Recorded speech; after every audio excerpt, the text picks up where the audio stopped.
చందమామ కథ మంచితనపు మహత్తు. రామాపుర నివాసి అయిన విష్ణుస్వామి పిల్లలు చిన్నవాళ్ళుగా ఉండగానే జమీందారు ప్రాపకం లభించి కృష్ణపట్టణానికి కాపురం వచ్చాడు. ప్రస్తుతం ఆయన కుమార్తెలిద్దరికీ పెళ్ళిళ్ళు కాగా ఉన్న ఒక్కగానొక్క కొడుకు మాధవస్వామి పెళ్ళిడివాడయ్యాడు.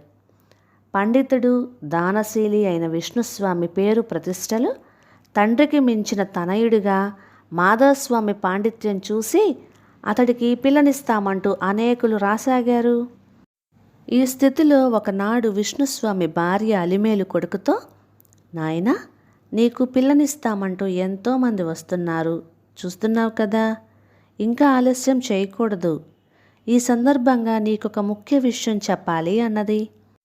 మాధవుడు తల్లి మాటలకు కాస్త ఆశ్చర్యపడుతూ, ముఖ్యమైన విషయమా, ఏమిటమ్మా అది అంటూ ప్రశ్నించాడు.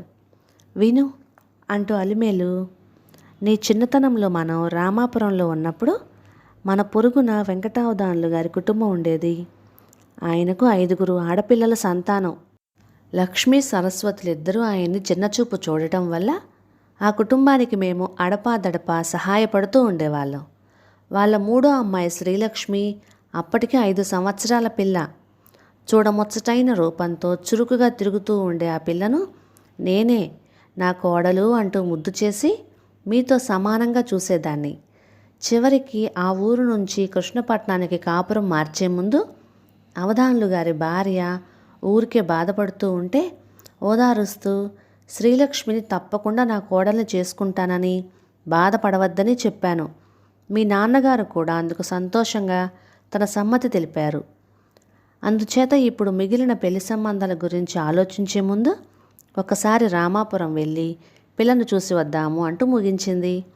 ఆ తర్వాత తల్లి మాటల్ని నిర్ఘాంతపోయి వింటున్న మాధవుడు కొంతసేపు మౌనంగా ఊరుకొని, మాట ఇచ్చిన వాళ్ళు నాతో మీరు ఈ మాట ముందుగానైనా చెప్పి ఉండవలసింది అంటూ బాధపడ్డాడు.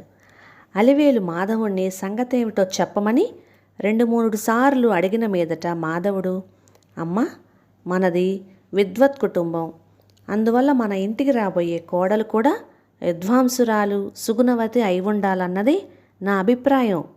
అందుకే రామశర్మ గారు తన కూతురు శారదను నాకిచ్చి పెళ్లి చేయాలన్న కోరికతో సూచనప్రాయంగా అడిగినప్పుడు నేను అదే ధోరణిలో నా అంగీకారాన్ని తెలియచేశాను.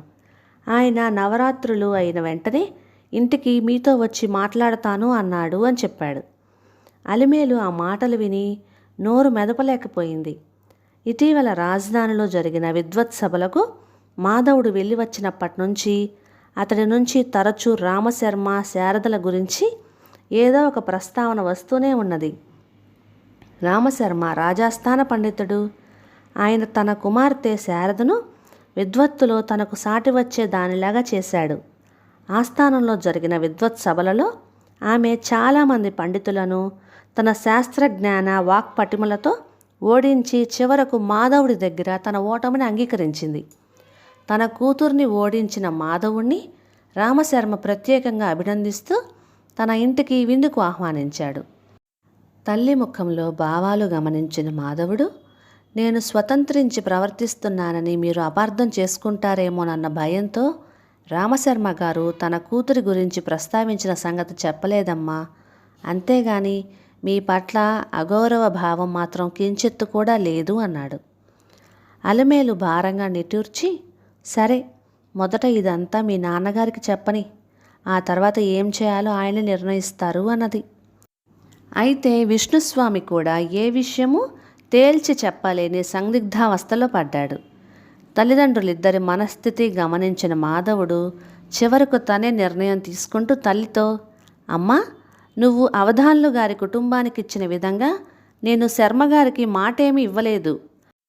అందుచేత మనం వెళ్ళి శ్రీలక్ష్మిని చూసి వద్దాము అన్నాడు. మంచి రోజు చూసుకొని ముగ్గురు కలిసి రామాపురం వెళ్ళారు.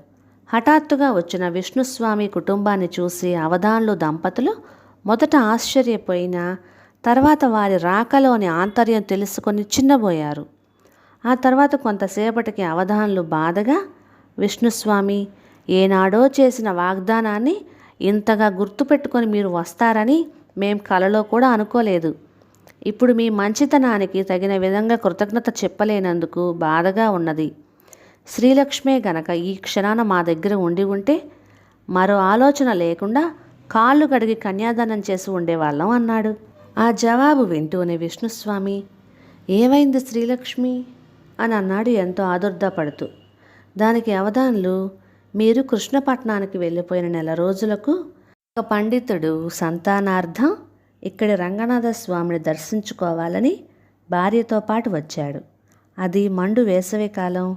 ఆ పండితుడు భార్య స్వామి దర్శనం ముగించుకొని ఆలయం నుంచి తిరిగి వస్తూ ఎండ తీవ్రతకు డస్సిపోయి విశ్రాంతి కోసం ఇంటి వీధి అరుగుల మీద వేప చెట్టు నీడలో కూర్చున్నారు.